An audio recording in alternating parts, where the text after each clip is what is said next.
How can we combat anti-Semitism? It's undeniable that we have seen an increase in anti-Semitism, in normalization of even the word Nazi, the expression of anti-Jewish hatred. We have seen it in our own communities, online, in social media and public media. It's a very disturbing time. This is, of course, not the first time, and won't be the last time in Jewish history that Jews have faced this challenge of people who hate Jews for being Jews, regardless of anything we as individuals do. 87 years ago, on November 9th and 10th, there was a terrible pogrom, a violent action against Jews that took place in Germany. It was called Kristallnacht, which got its name from the breaking of glass of shop windows and homes. There was the breaking of bones, the breaking of hope, the breaking of families, and the breaking of a connection between Jewish people and Germany that had been deeply rooted in those families and those hearts for many years. We know this now foreshadowed a much worse disaster to come in the Holocaust. But we had hoped after that terrible disaster of hatred that things would get better, that anti-Semitism had an ending that nobody wanted, and so we would prevent it. We could prevent it. The challenge is, with the resurgence in the last 10 years of this hatred, coming at the Jews from both sides of the political aisle to some extent, this creates perhaps a sense of hopelessness, or at least a question. What can we do? And does the past have anything to offer? An organization exists called the Ninth Candle. Its mission is to use history to improve the world today. And the founder and CEO of that organization is Dr. Luke Berryman, who is joining us tonight. Luke has a decade of experience in education and education management, including at the University of Cambridge. He has a bachelor's from Oxford, a master's from Boston University, and a PhD from King's College in London, where his PhD thesis was on the use of Richard Wagner's music in Nazi propaganda. And he founded the Ninth Candle with an audacious vision that history could change the present and the future if we understand it and if we learn from it.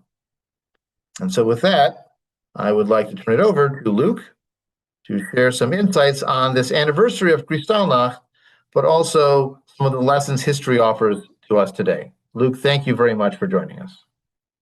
Yeah, so I am Luke Berryman. I'm founder of the Ninth Candle. I am the author of a book called Resisting Nazism, which is coming out in January.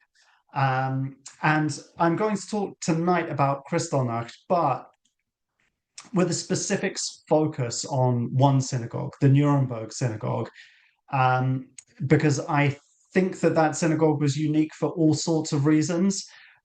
It was actually destroyed a few months before Kristallnacht, so it was perhaps the most important precursor to it. And by getting into its history, we can learn some important things about Kristallnacht, but also about the Nazi movement as a whole. So this story can explain a bit of how and why Germany's Jews went from emancipation to destruction in such a short period. It's a story that can also expose some common myths and misconceptions about Kristallnacht that persist today. And the other reason that I like talking about the Nuremberg Synagogue is because it can cast a light on stories of Jewish resistance that have been pretty much completely forgotten. And within those stories, there are definitely some concrete takeaways for us today. So, first question, where is Nuremberg and what's it like? Well, it's a fairly quaint town in the southern end of Germany. It's got this kind of medieval-ish look to it. A lot of its streets look like that. It's kind of touristy, but a lot of fun, especially around the winter time. It's famous for its bustling Christmas markets that attract visitors from all over the world. So that's Nuremberg as it stands today. But of course, it has a long and problematic history. And a long history of violence against Jewish people. The Jewish citizens of the city were massacred in 1349 after being blamed for an outbreak of the plague. And then in 1499, the city took the extraordinary decision to drive its Jewish citizens out entirely. And that followed many failed attempts to convert them to Christianity. And the synagogue that was in the town at the time was destroyed as part of that expulsion. Um, Jewish people weren't allowed back into Nuremberg for the best part of 350 years after that event. Uh, so there was no greater sign of Jewish people's status in Germany shifting than the construction of a new synagogue uh, in that city in the middle of the 19th century. So, what was the Nuremberg synagogue like? It was a fairly beautiful, a large, imposing building. You can see it there. Its main dome off in the background. It was right in the heart of Nuremberg. It was designed by a guy called Adolf Wolff. He was a Christian who also designed other synagogues across Germany, the Czech Republic, and in Poland as well. And it was built in the so-called Oriental style. This was a peak of something called the Moorish revival. And it was a kind of crazy pastiche look that blended what Europeans imagined when they imagined the Islamic world, when they imagined the Mediterranean world, when they imagined the Ottoman Empire.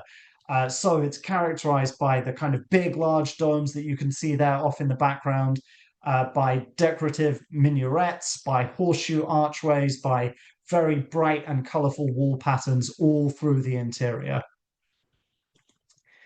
So the Oriental style was popularized not by Jewish architects, but by Christian architects who were responsible for designing European synagogues in the early 19th century. So the Jewish people at this time are in a really weird position because, on the one hand, the fact that synagogues are being built at all is allowing them to come into the wider community more. It is emancipating them.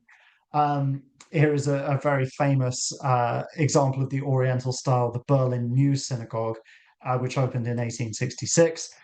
But at the same time that these buildings made Jews feel like they were part of the community, they were still marking them out as being Eastern in quote marks, or other, or different in some way, with all of this kind of exotic styling.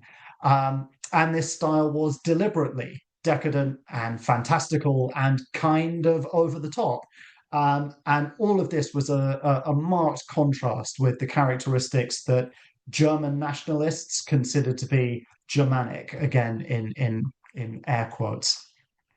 But by the later 19th century, liberal Jewish communities in particular, not so much Orthodox communities, but liberal Jewish communities had embraced this style as their own. It had been very much forced upon them, but as time went by, they claimed it effectively as something that belonged to them. And that claiming is a sign that they were integrating into German society with ever more confidence. This is the best photo of the Nuremberg synagogue that I've been able to find. As you can see, it's colorized. You can see the synagogue off there in the background, and a very beautiful building it was. It opened in the fall of 1874. And at that opening, the town's mayor gave a speech. It was an extraordinary speech. He was not a Christian himself, but he stood up and denounced one of his ancestors, a man named Ulrich, for his role in the 1499 expulsion of Jews. And more extraordinary, he mocked the idea that there was uh, anything like a Jewish question. How do we know this? Well, there's a 19th century Jewish newspaper, the Jewish Times, you can see there, was so impressed by his speech that it reprinted it in full. Now, you don't need to be able to read German or the font to be able to pick out the two most important words here. Sogenannten Judenfrage, the so-called Jewish question. So he's mocking the idea that something like a Jewish question should even exist. Here's what he said. In contrast to medieval views, it's now universally accepted that the solution to the so-called Jewish question will go hand in hand with the development and spread of civilization and humanism among nations and individuals. Basically, what he's saying is, if we get better as a society, the Jewish question will just dissolve and disappear by itself. Um, an extraordinary statement to make for someone who wasn't Jewish at the opening of this synagogue. And as we will see later in the talk, it is a speech that was not forgotten by German nationalists in particular. So in 1909, the Jewish community in Nuremberg, which by that time is very well established, they have their synagogue, they reacquire the so-called Judenstein, the Jew's stone, which had fallen into the hands of a private owner. So this was the pediment of the ark from the medieval synagogue, which had survived for all of those hundreds of years. There is a photo of it. And so they mounted this stone in the vestibule of the new synagogue as a kind of memorial to the expulsion that had happened in 1499. They inscribed it with a plaque, and that plaque said, the Jew's stone, an emblem from the time before the expulsion of the Jews from Nuremberg, 1499, acquired by the Israelitic community and set up 1909. And then a quote from the book of Ecclesiastes, a time to cast away stones and a time to gather stones together. So, one of the reasons that the Nuremberg synagogue is so unique is that it was right next to a statue of a man named Hans Sachs. And that statue was unveiled in summer 1874. So, literally just 1 or 2 months before the synagogue was opened. I've spent a long time digging into this topic, and I still don't know which of these objects was commissioned or placed in this location in Nuremberg first, whether it was the statue or the synagogue, but whichever one it was, they were near simultaneous. That synagogue, that statue is still there today. There he is, Hans Sachs. It was designed and cast by a guy called Christoph Albrecht Lenz. And Hans Sachs was a real life figure. He had lived in Nuremberg in the 16th century, where he was a master singer.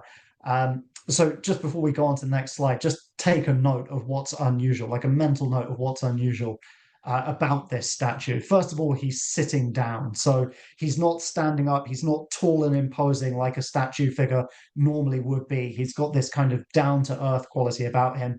Pen in one hand, pad in the other, and his foot is almost slipping off the pedestal because he's tapping a rhythm. So the statue has tried to capture him in the moment of creation. A melody is coming to him from on high, and he is trying to write it down. So Sachs was a cobbler, he was a shoemaker, and he was also a prolific writer. So the master singers were these guilds largely of tradesmen in 16th century Germany who would, in addition to their profession, they would write plays, poems, songs. They would then come together. They would have competitions where they showcased their work. And Hans Sachs was particularly well known because he wrote so much stuff, over 6,000 individual pieces that have survived. There is a wood carving of him. So, against a backdrop of great political and social instability in the 19th century, German nationalists began to idealize Hans Sachs as the embodiment of what they called the German spirit. So they see him as he's not a scholar. He's not this kind of lofty member of royalty or anything like that. He's a man of the people, and he's also a supreme artist.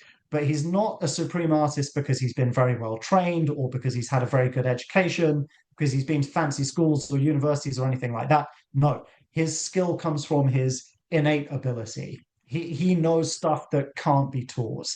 So that's how they idealize him, as this kind of embodiment of the German spirit. Um, I've plucked out this quote from an essay by the British historian Sir Richard Evans. He wrote this essay, it's called The History Wars, in response to statues being taken down in the 2010s and early 20s. And he said that cultural memory finds solid expression with public statues, monuments, and memorials. They are there to remind us of who we are, or better put, who we want to be. So, who did those German nationalists want to be? Well, there's an article in a kind of coffee table magazine called Die Gartenlaube from 1868, where they unveil the headline here says there will be a Hans Sachs statue in Nuremberg. So, what did they want to be? In this article, they say it's a good sign that we Germans are regaining the grit to think about memorials for our great men. After a turbulent year in Germany, the fact that the first call to do so is for one of the noblest and purest representatives of bourgeois art and crafts in the Reformation era makes it even more significant. So I've highlighted the words here that I think are the most important. They built this statue because of who they want to be. And who do they want to be?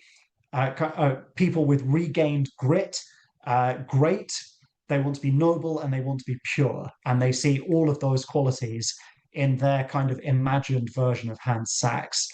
The Master Singers of Nuremberg, which was written in 1868, an opera by the German nationalist composer Richard Wagner, immortalized all of these qualities in Hans Sachs on stage. The opera also promoted this nationalist idea that if you could only rediscover a lost past of your nation, then you would be able to renew it, that the lost past was somehow the key to the future. That idea is threaded all through this opera. And so the picture on your screens right now is from a scene where the character David is singing a song that he crafted with Hans Sachs. And when Hans Sachs hears it for the first time, he's blown away by it because he thinks like it's broken all of the rules, and yet I can't find any problem with it. And then he comes out with this very important line: it sounded so old and yet was so new. This idea of oldness being the key to newness was a thread in German nationalism that ran deep into the 20th century, and we'll encounter it again later on. So when I say that the synagogue and the statue were very close together, I really do mean they were very close together. You can see from this postcard, which was made sometime around the turn of the 20th century, the statue of Hans Sachs there in the foreground and the synagogue off there in the background. You could see the statue from the steps of the synagogue, and you could certainly see the synagogue if you were standing next to the statue. So for a progressive like the mayor of Nuremberg, this was a good thing. They saw the fact that the statue and the synagogue were so close together as proof that German culture and German nationalism and patriotism belonged to Jews just as much as it did to everybody else. So they took the proximity as a positive sign. But there were many others who did not see it that way. Wagner, the composer of the opera we were discussing a moment ago, was one of them. In an essay called Shall We Hope, he wrote, opposite the Hans Sachs statue in Nuremberg, there rose a sumptuous synagogue of purest Oriental style. Wagner's biographer, Karl Friedrich Glasnap, took it one step further.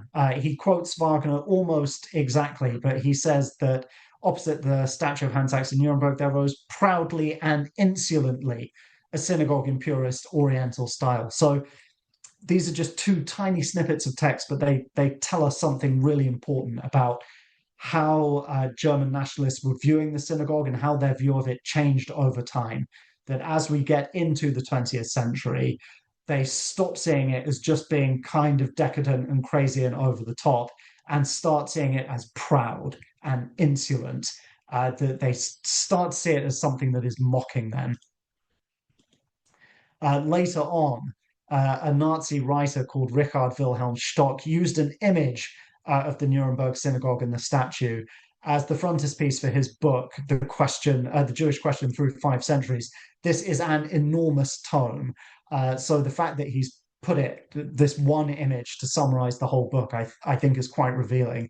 Um, he's using this image as a visual summary of the book's entire argument, which is that the statue symbolizes Aryan purity, but the synagogue symbolizes this dangerous Jewish growth that is threatening it. If you cast your mind back for a moment to that postcard, it's worth noting that the drawing here, which seems lifelike, has been distorted. You can see from the photograph that the synagogue is off the main square, it's back. But in the drawing, whoever made this, they have brought the synagogue forward so that it is jutting into the town square to make it seem a lot more menacing than it actually was. So that's a kind of quick snapshot of the Nuremberg synagogue, the statue, and why those two things are so unique by themselves. But of course, the city of Nuremberg is also a unique place. The Nazis idealize it as their kind of perfect city. So it occupies a very special place in their imagination. They used it as the site of their annual party rally. And they also turned the entire city into a living movie set for propaganda creations like The Triumph of the Will, which is, there's a still from The Triumph of the Will there in the background.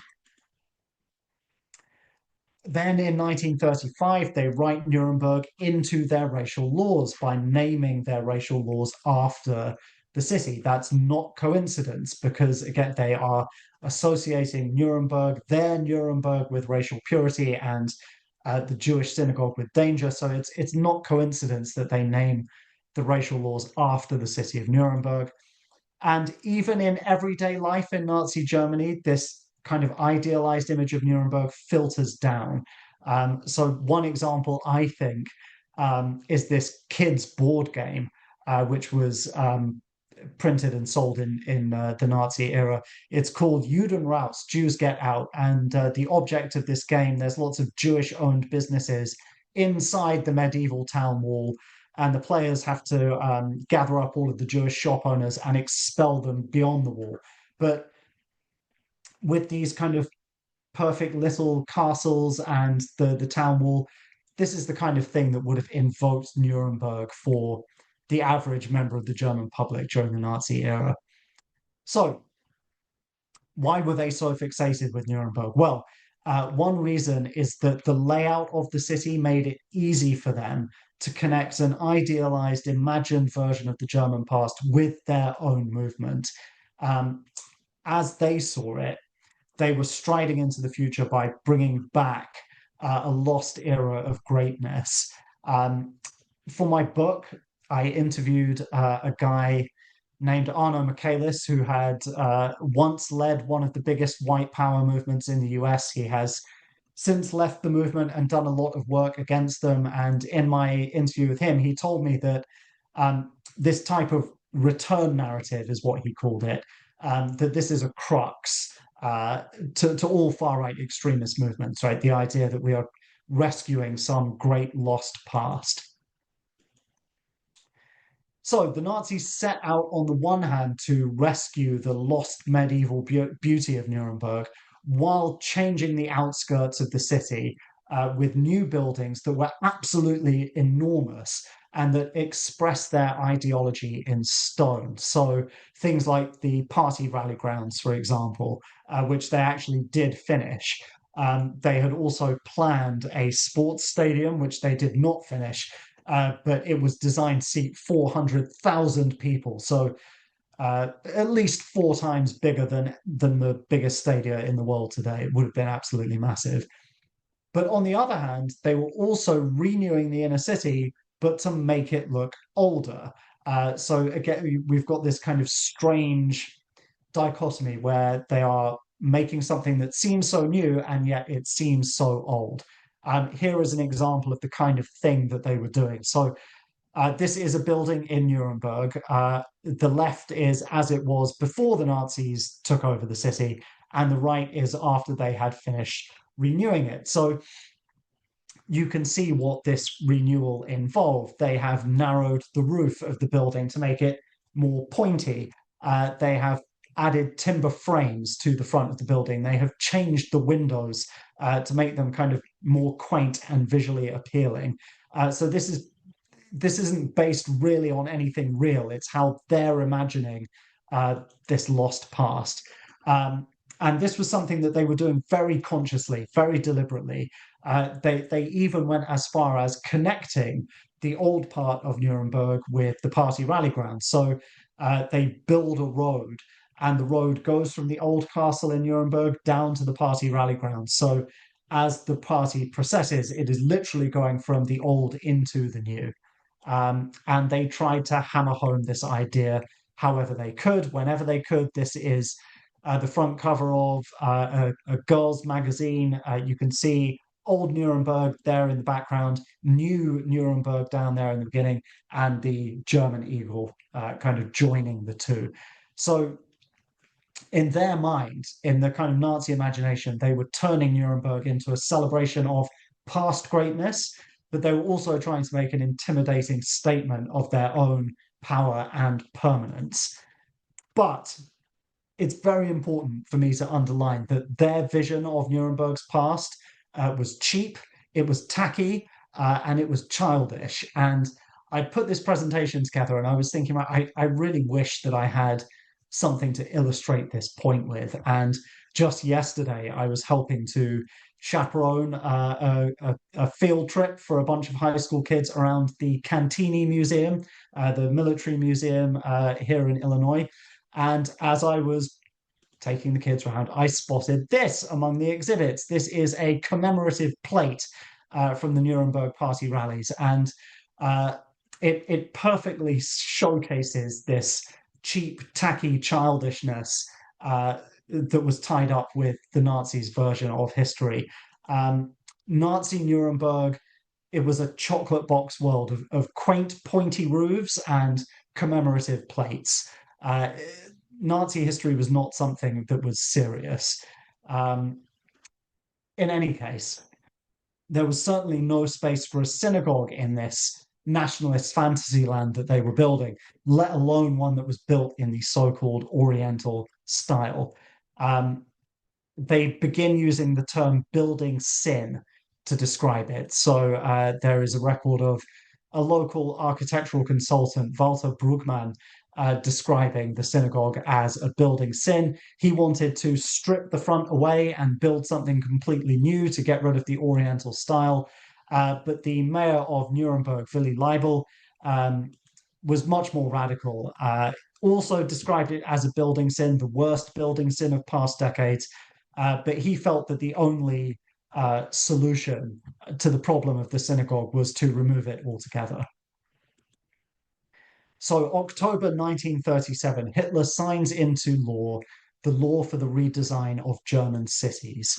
Among other things, this law, which is, I think, today often forgotten and overlooked, it created the quasi-legal framework that the Nazis needed to begin redesigning the entire country in their own image. And it also enabled them to acquire property for a fraction of its actual value. Leibel, from the moment this law was passed, was agitating the architects in Nuremberg to just demolish the synagogue altogether. Here is an amazing picture of Leibel there in the background, Albert Speer, Hitler's architect, on the right, and Hitler himself on the left. The reason that I think this picture is so amazing, first of all, it tells you that Hitler has a very personal, invested interest in architecture in Germany. The law for the redesign of German cities comes directly from him, and the push to get rid of synagogues is also coming directly from him. But if you cast your mind back to the Hansack statue, this photo, which is obviously staged, shows Hitler in a pose that's very reminiscent of the statue. Now, I'm not suggesting that the photographer was deliberately mimicking the statue, but what I am suggesting is that that theme in German nationalism, that was the seed of it, was there in the 19th century. It's still there in the 1930s.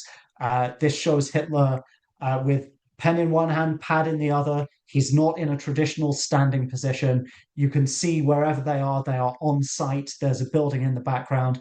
And so some idea has come down to him from the heavens, and he's just scribbling it down while the moment is there. And to cap it all off, he's got these two students, the two very well-educated, trained students, especially Speer, who are kind of looking over his shoulder in amazement. Where's he getting all of this from? So, a demonstration of how all of these kind of threads and themes can be traced back through the decades in Germany. So, it's only in June 1938 when Hitler personally orders the Munich synagogue to be pulled down that measures against the Nuremberg synagogue begin to speed up. Incidentally, the reason that Hitler gave for getting rid of the Munich synagogue was that it was blocking traffic. So again, an important thing to remember that so much of this begins with apparently reasonable statements and a quasi-legal framework. It doesn't just kick off with an outburst of violence. So, June 14th, 5 days after the demolition of the Munich synagogue, the chair of the Jewish community in Nuremberg, a man named Albert Fechheimer, is called to Nuremberg's City's Hall, Nuremberg's City Hall, where he's told that the synagogue's going to be demolished. He then goes to the wider Jewish community in Nuremberg to have discussions with them in the days after. And then on June 19th, in this extraordinary moment of resistance, Jewish resistance to the Nazis that's just been completely forgotten, the community refused to sell the synagogue and they refused to surrender it. The law for the redesign of German cities meant that they could get some money for it, right? The Nazis wanted to have this veil of legality and compensation. And the Jewish community said no. They said no, even though they knew it would make no difference whatsoever. They knew the synagogue was coming down anyway, but they still said no. And for me, that's an act of resistance that should be remembered. And yet it's not, which I think actually tells us something important about us and how we tend to memorialize these events today.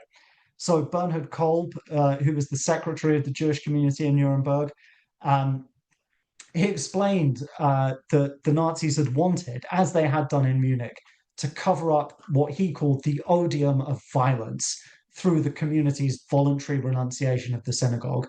And the community didn't let them. They effectively said, if you want to do this, you're going to have to do it publicly and violently. Extraordinary thing for them to do. So the mayor is forced to expropriate the Nuremberg synagogue and all of the adjoining buildings, and he used the redesign law as the legal basis for doing so. So on August 3rd, 1938, the city council, the wider council in Nuremberg, is told that the synagogue is going to go, and the Jewish community is given just 1 week to get anything valuable out of the synagogue. So the Munich synagogue was demolished without any public announcements because Hitler and the Nazis weren't sure how the public were going to react. And contrary to what we often think today, the Nazis were actually terribly sensitive when it came to the German public. They really did care a lot about public opinion, and they went to great lengths to monitor it and control it. But in Nuremberg, it was different. The powers that be there conceived the demolition of the synagogue as a public spectacle from the start. We know this at least partly from orders from the secret police, reports from the secret police that survived. And in one of these surviving documents, they say that the demolition will serve as a large-scale operation against the Jews. So this was conceived as a stunt. Julius Streicher, the Gauleiter of Franconia, he personally begins the demolition of the synagogue on August 10th, 1938. He's the one that's there steering the crane to help bring the building down. He also gave a speech outside the front of the synagogue, and he recalled the mayor's words from the synagogue's opening over 60 years earlier. How do we know this? It was reported in the Nazi newspaper, the Frankische Tagzeitung. And again, you don't need to be able to make out all of this text to see the two most important words. There they are, sogenannten Judenfrage, the so-called Jewish question. The German nationalists were so angry about what the mayor had said at the opening of this synagogue, the way he had mocked the idea that there even was a Jewish question. They remembered it nearly 70 years later. And Stryker got deep into the mayor's personal story. And he said, as part of this speech, and again, this is all printed on the newspaper that we saw on the previous slide. I ask you today, who was the greater man? That Ulrich Stromer, who expelled the Jews from the city in 1498, or this later Mayor von Stromer, who threw open the doors of the new synagogue 500 years later? Now, I did double and triple check this. Stryker, it's in print. He definitely said expelled the Jews in 1498, and he definitely said open the synagogue 500 years later. From these two mistakes, I deduced that Julius Stryker was A, not very good at history, and B, not very good at math. This also, again, just exposes the whole lie of the Nazis' relationship with history. They didn't care about facts. They didn't care about truth. All of that was just a veil. So, more important, Stryker's speech inverts history. He turns hatred and violence into positive things, and he turns inclusivity and open-mindedness into negative things. In his book, Final Journey, The Fate of the Jews of Nazi Europe, Sir Martin Gilbert recorded that on the morning of August 10th, 1938, before he went to demolish the synagogue, Stryker also started a bicycle race in the town, and then he went and opened a swimming pool. These two amazing pieces of history are really important to note because they give us an idea of how Stryker saw the demolition of the synagogue, right? It was in line with a bicycle race and the opening of a swimming pool. It was fun. It was a fun public spectacle. It was leisure. That is how he saw it. That's how he conceived it and sold it to the town. A German-born Jew named Gary Hayman, who moved to the United States when he was about 9 or 10 years old with his family. They fled the country. When he was in service in the US Army and went through Nuremburg, he somehow came across photos of the synagogue being demolished. And his family later donated those photos to the United States Holocaust Memorial Museum. They are extremely important documents because they reveal that the demolition of this synagogue was slow, it was careful, and the Nazis themselves documented it thoroughly. They wanted these images for posterity. So you can see this isn't hooligans in the street hurling petrol bombs and stones. This is crews of demolition workers carefully and meticulously going about the business of taking this synagogue down. And all through the process of it being demolished, there were photo opportunities for the Nazis. So the Nazis took all of these images themselves. They deemed this worthy of recording. So fast forward, the last of Nuremberg's Jews were deported to a concentration camp, which is barely known, called Jungfernhof, on November 29th, 1941, at which point the city was Judenfrei, free of Jews again, as it had been in 1499. Like many of the camps across occupied Europe, Jungfernhof does not match the popular kind of public image of camps as a place with watchtowers and barbed wire fences. It was ruined farm buildings where people were just dumped and left to die. And it's staggering to think that anyone who was in or above their late 60s may have been in the synagogue for its inaugural service and may also have died in Jungfernhof. A kind of really stark illustration of just how quickly all of this happened. Today, if you go to Nuremberg, you'll see that the only remnant of the synagogue is a small and, I think, rather underwhelming memorial, which is tucked away on the edge of Hansack Square. So the statue is still in the kind of central place it's always been. This is just tucked away next to the river, the memorial for the synagogue. The synagogue was not rebuilt after the war. A lot of the city planners who were responsible for rebuilding the city, because it was bombed quite heavily in the Allied air raids, a lot of them have been members of the Nazi Party, including the guy on the right of your screen there, Heinz Schmeissner, who he had played a role in the destruction of the synagogue, but then he also won the right to lead the rebuilding of Nuremberg in 1947, despite the fact that he had been imprisoned by the Allies. So this was a legacy that lived on long after 1945. Less than 4 years after the Nuremberg synagogue had been demolished, the Nazis had developed the final solution, what they called the final solution, the attempt to remove the Jews from Europe by murdering them. So the removal of all of the buildings preceded the removal of all of the bodies.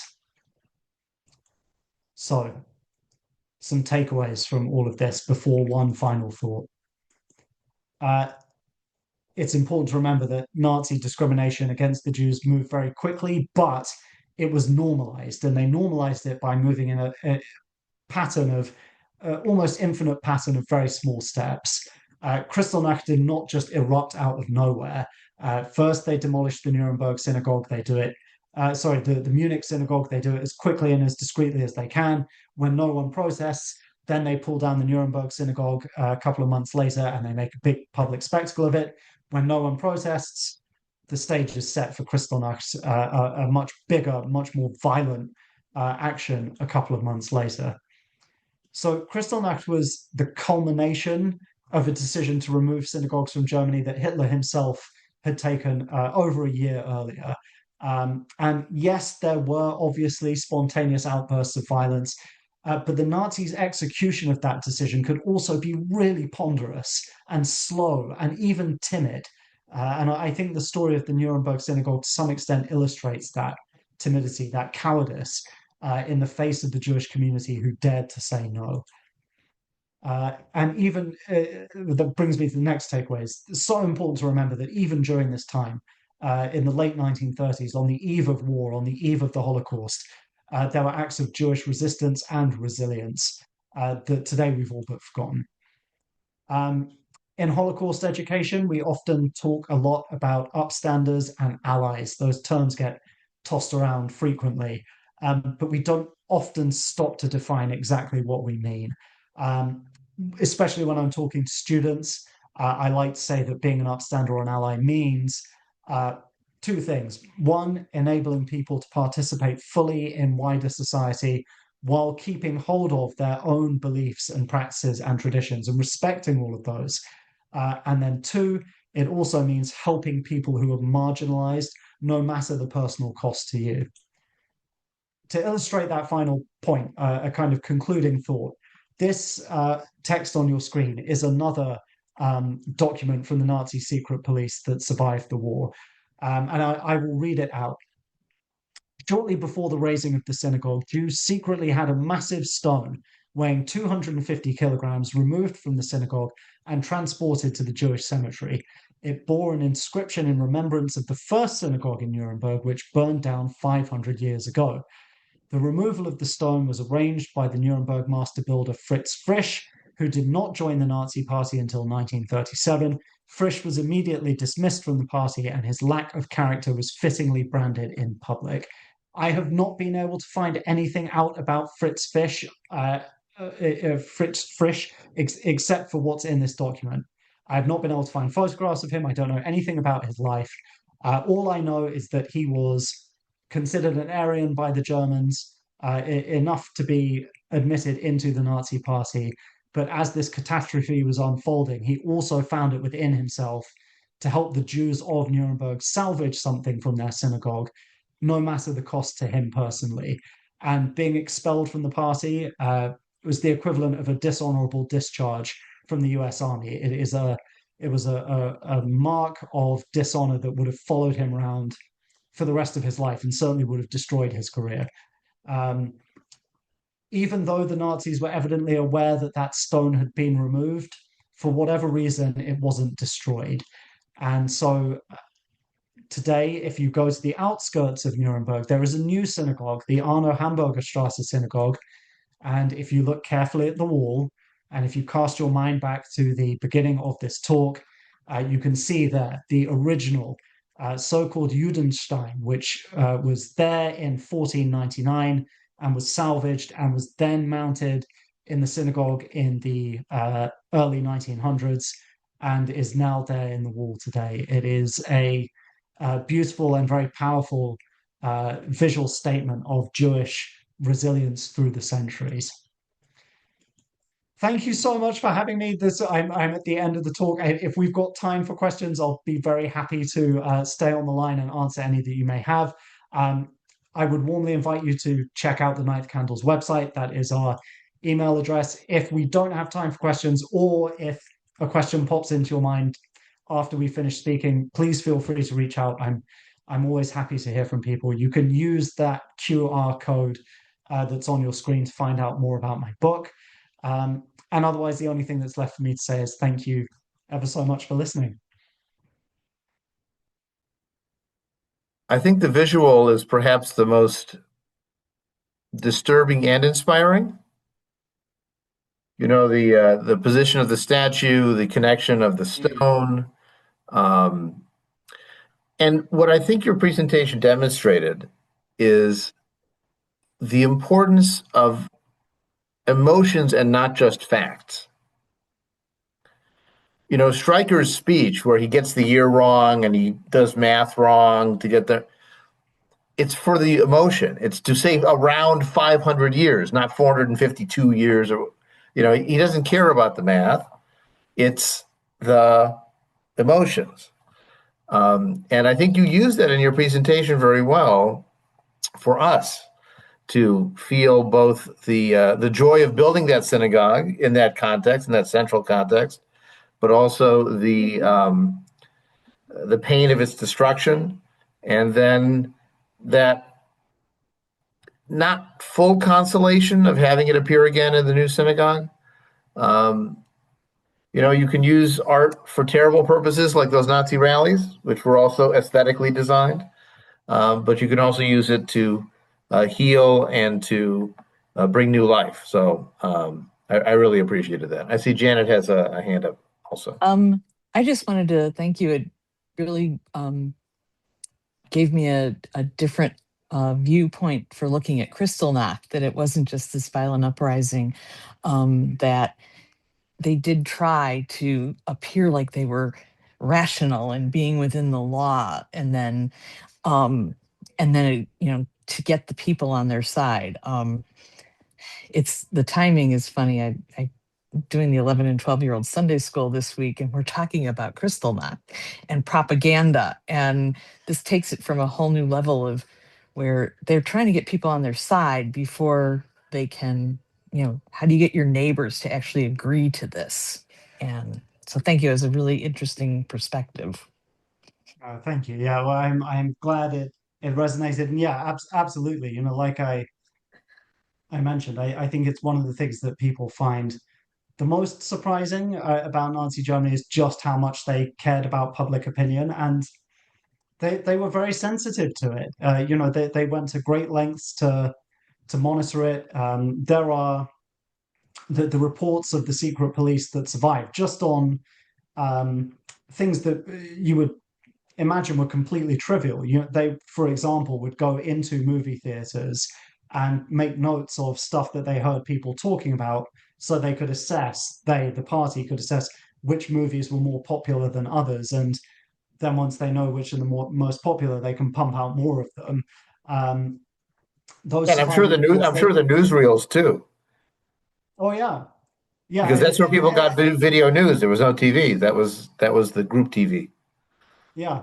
So they were very sensitive to it, and there's more than one example of the Nazis changing course because of sour public opinion. And the most famous example of that is the murder of disabled German civilians. Oh, Um, God. Hitler ordered a stop to that, and the reason that he ordered a stop to it is because there was so much public unrest. So that proves all sorts of things, not just that the Nazis cared about public opinion, but also that it was possible for the public to express dissent and to get the party to change course. So yeah, it's yeah, there are lots of conclusions you can draw from that about complicity and the role of the public in the face of tyranny.